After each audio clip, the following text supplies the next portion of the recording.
Hi, everybody. Well, it's that time of year again. It's the time of year every Toronto film fan waits for. It's almost time for TIFF.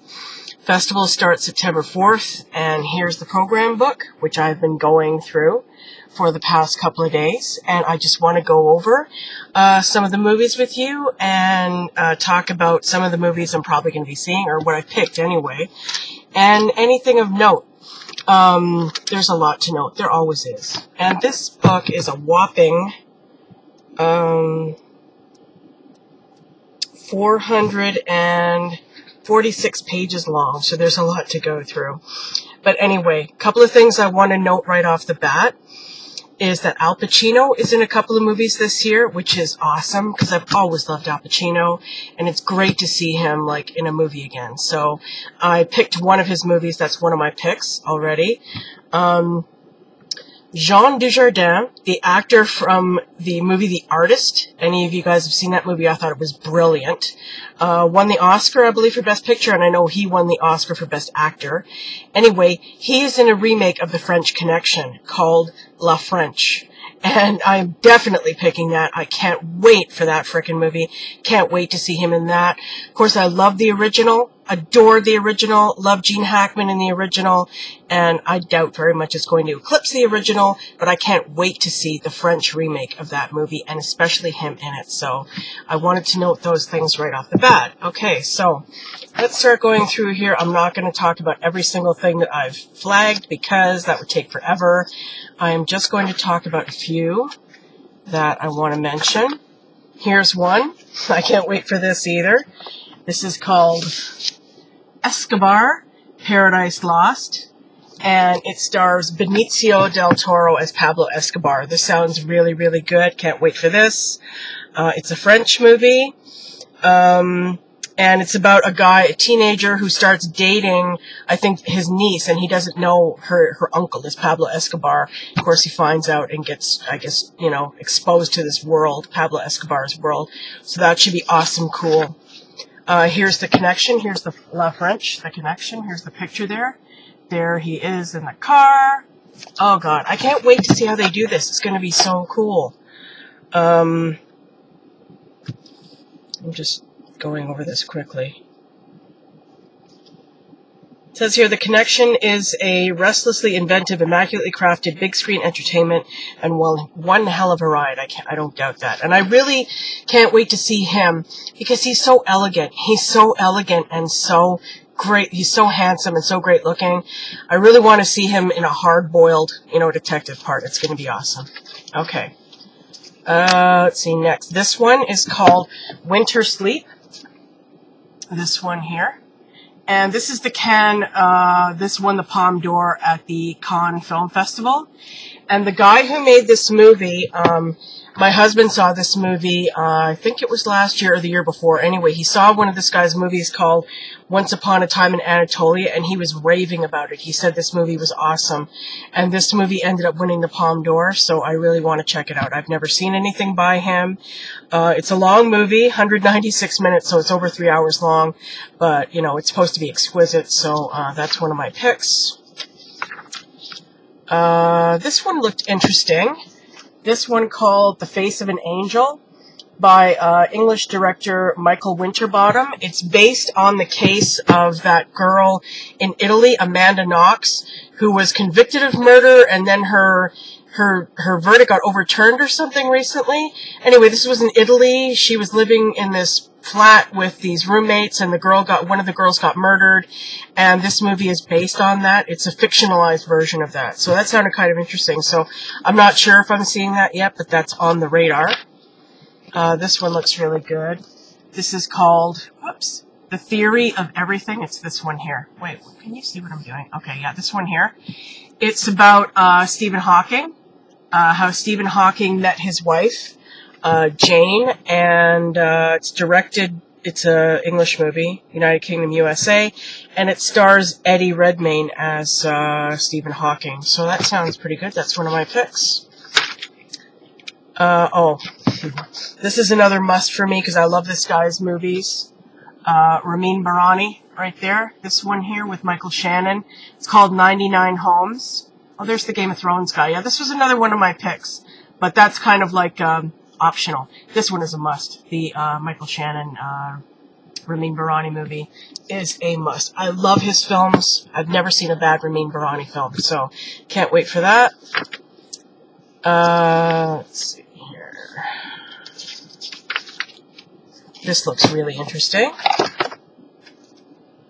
Love and Mercy, starring Paul Dano as a young Brian Wilson from the Beach Boys. It's about, I guess, his early career, and I think Paul Dano was a great choice to play Brian Wilson. That's really awesome. Yeah, it says here, Wilson's private struggle with addiction and mental illness, and by the early 70s he descended into drug-fueled isolation. Love and Mercy is an intimate rendering of Wilson's mercurial genius, illustrating both his musical mastery and the psychological pain it disguised. That sounds very good. Okay, here's the Al Pacino one I'm going to be seeing. It's called The Humbling, right there. And he plays like an older actor who has an affair with some younger woman. It's directed by Barry Levinson, who's a really good director, so that should be good. That's an American film. Looking forward to that. And if he's there, I'm going to freak. Let's see. There's the other one. The other one he's in, I haven't picked this, but there it is. It's called Manglehorn, and he plays a locksmith or something like that in the Bronx or in Brooklyn or something. It says, A.J. Manglehorn is a storefront philosopher, toiling every day at his lock and key business, but consumed inside by memories of the great love he let slip through his fingers. So that sounds interesting, but I'm not sure if I'm seeing that yet or not. Oh,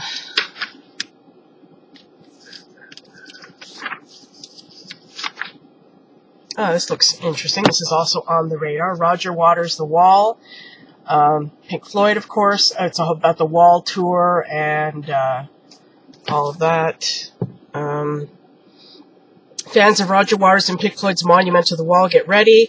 This immersive experience of Waters' The Wall live tour, shot in 3 cities across 2 continents, is a rib-rattling, sonically stupendous piece of filmmaking. With its 500-foot set, which is gradually built throughout the show into the famed Wall, the ambitious and immensely successful concert production features one of the most iconic pieces of extended imagination that rock and roll ever produced. That sounds pretty frickin' awesome. So that's definitely a possibility, eh? Possibility. This one got a lot of buzz at the Cannes Film Festival, and this is a Canadian director named, oh shit, what am I doing? Xavier Dolan. Okay, it's the one on the right, sorry, the one where the 2 people kissing. It's called Mommy. This guy, Xavier Dolan, is like in his 20s, and he's a Canadian director, and he's gotten so much, you know, praise for his movies. I've seen one of his movies before, and it was okay, but he's, you know, gotten a lot of buzz, and it's supposed to be an excellent movie, so that is also on the radar. Okay, let me just stop this for a second before my webcam timer runs out. Okay, this next one looks really interesting too, but I don't think I'm going to be able to see it because it's conflicting right now. Going over the schedule, it looks like it's conflicting with one of my movies, but this looks really, really interesting. It's Pasolini, starring Willem Dafoe as Pasolini, who was a very, very famous, you know, avant-garde, notorious Italian film director. And it's directed by Abel Ferrara, who's a very controversial director. But it says here that Willem Dafoe is like a dead ringer for him.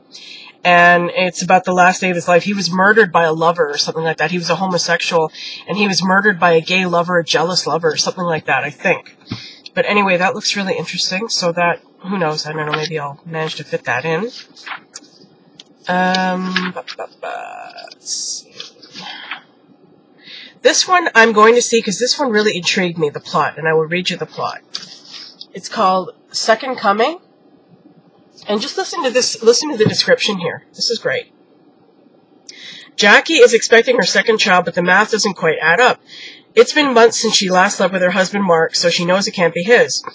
But perplexingly, she also knows she hasn't been with anyone else. And afraid of Mark's reaction, she initially says nothing of her situation, but she also knows it's only a matter of time until she can't conceal the truth anymore. When that moment does arrive, its effect is profound, and what happens next will take both characters and audience by surprise. It's English UK. It's a United Kingdom movie, so this sounds really, really good. I've got to see this. I love the sound of that plot, so I've got to see that movie.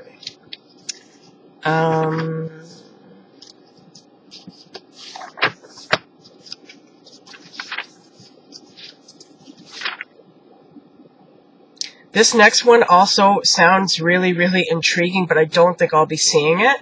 It's called Lamiya The Tribe, the two nude people there.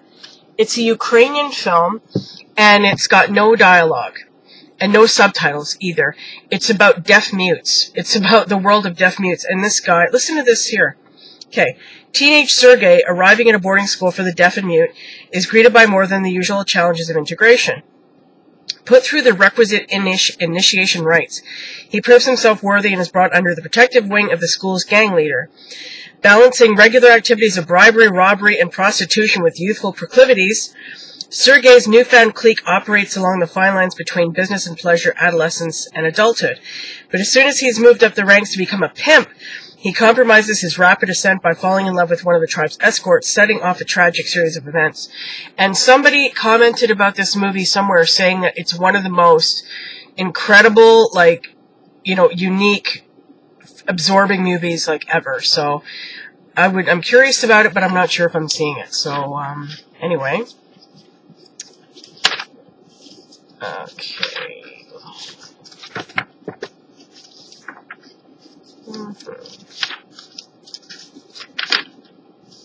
Just trying to make sure I talk only... Okay, this one I'm seeing. This sounds really good. It's called Respir, the one with the two girls there. And it's directed by Melanie Laurent. She was in Inglourious Bastards. She played the woman who owned the movie theater. She's directed this film.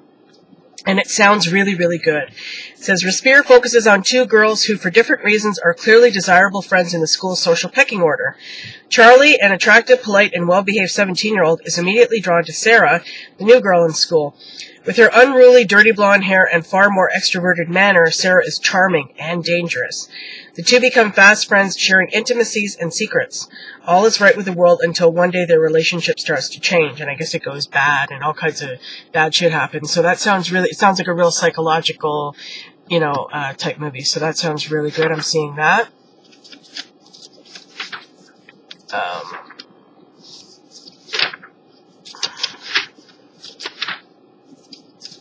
There's so many goddamn amazing movies here. It's so hard to pick. I'm seeing about 15 to 20, something like that. I'm not sure yet. We're still figuring it out.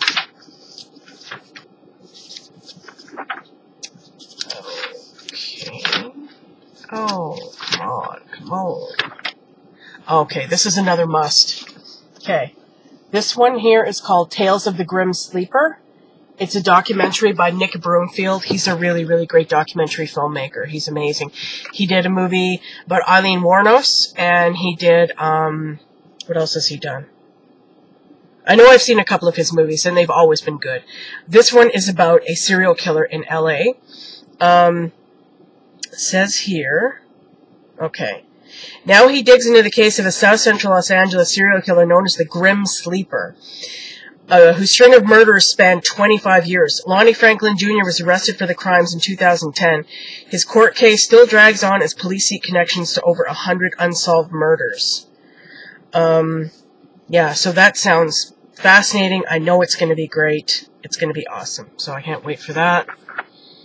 This one I want to see, but it's like very long, so I may reconsider this. It's called National Gallery by another famous documentarian named Frederick Wiseman. He's like in his 80s, and it's about the National Gallery in London, and it's like 173. Well, that's not so bad. That's like 3 hours, less than 3 hours. But it's about the National Gallery, and art lover that I am, I know I would freak over this movie. So I'm considering it, but I might change my mind. I'm not sure. But it says here, for art lovers, there are endless riches to enjoy over the film's 3 hours. Wiseman concentrates mostly on old masters, and his visit coincides with major exhibitions of Titian, Leonardo da Vinci, and J.M.W. Turner. Oh, that's another thing I want to mention. Mike Lee, English filmmaker, who I love his films. He's made a movie called Mr. Turner about Joseph Mallard William Turner, who was a famous painter, landscape painter. And that's another one that's I'm going to be coming up to. I really want to see it, but it is going to be coming out because it's, you know, it's a well-known director, so it's probably going to be coming out later on anyway.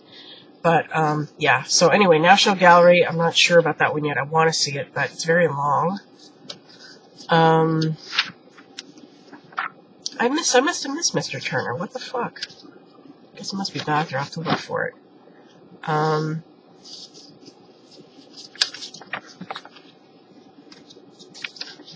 Oh, God. Okay, this one I have to talk about. Alleluia. It's a remake of The Honeymoon Killers. So those of you who have watched my Fat on Film series, I know you'll be interested in this one. It's a remake of that story. And it's France, Belgium.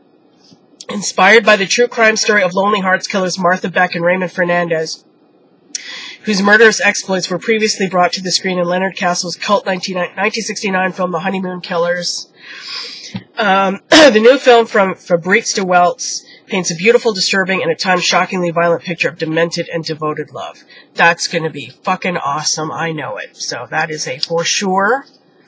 And I will probably, I'm not sure if the character in this is going to be, well, she was, I guess, chubby in real life. So if she was, I will review it on my Emily Pound channel. Here's another one I have to see. Good Night, Mommy. We're in Vanguard now. These are like the weirder, darker films. And this one sounds really, really cool. It says here, in an isolated house in the countryside, 9-year-old twins Lucas and Elias live with their mother, who is recovering from recent cosmetic surgery. With her face puffy and grotesque under a swath of bandages, the mother requires absolute peace and quiet in order to recuperate. And this quickly begins to grate on the two restless boys. And this movie was produced by Ulrich Seidel, who is the director of the Paradise trilogy.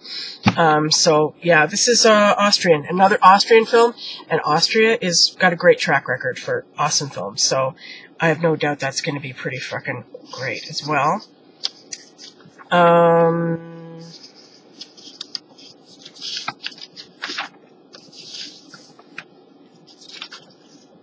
Okay, this is a Midnight Madness that I'm seeing. Midnight Madness is like the horror section. It's called It Follows. Looks pretty twisted there.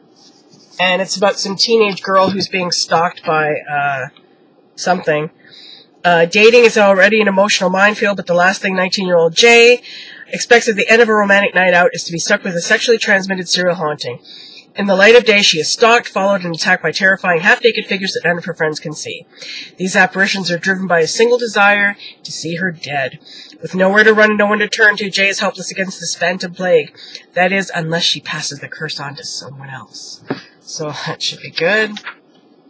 This is another Midnight Madness called Whelp or Cub.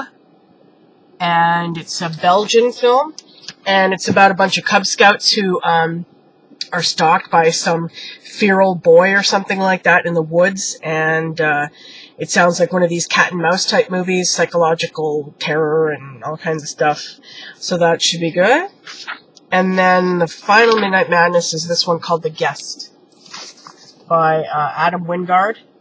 And this is an American film. And it says here, shortly after soldier Caleb Peterson dies in Afghanistan, his army buddy David arrives in New Mexico to deliver a farewell message to Caleb's family. The Petersons have never previously heard of the mysterious and devastatingly charming David, but they quickly warm to him, all that is except Caleb's sister Anna, who's the same actress who's in that movie It Follows, coincidentally. Of course, it wouldn't be a Midnight Madness film if David were exactly who he appeared to be, so you know he's going to turn out to be some psycho or something like that, right? So anyway, let me try to find that frickin' Turner film. Hang on one second. Okay, I just found it. I don't know how I missed it. But anyway, there it is. There's Mr. Turner. And Timothy Spall, who's in, I think, many, if not all of Mike Leigh's films. He plays Turner, the painter. This looks so good. I really want to see this, but it is going to come out, so it's kind of a waste, right, going to see it at the festival, because if you can see a movie when it comes out in the theaters, you know, regular, then, you know, it is kind of a waste, but I really want to see it, so I don't know. It says here, Turner is single-minded in his focus on his art and career, but his interactions with women shape much of the narrative that Leigh details so effectively. Mr. Turner portrays a man dismissive of the mother of his 2 daughters, predatory towards his housekeeper, and yet ultimately blessed with an unexpected relationship that arrives in the autumn of his life. So yeah, that's going to be exquisite. I know it is. So anyway, that's just a quick look at some of the films at the festival, the films that I'm considering. I'm not sure if I'm going to get on here and do a video before the festival starts to show you. Maybe I'll just do a quick one showing you my tickets or something, the finalized films I'm going to see. But if not, I will see you starting in September. The festival starts on the 4th. I think my first movie is probably going to be on the 5th. And you know I'll be reviewing everything I see. So I hope you tune in for all my reviews. And I hope you enjoy them. And I hope you enjoyed this quick look at TIFF 2014. Okay, see you later, guys. Bye-bye for now.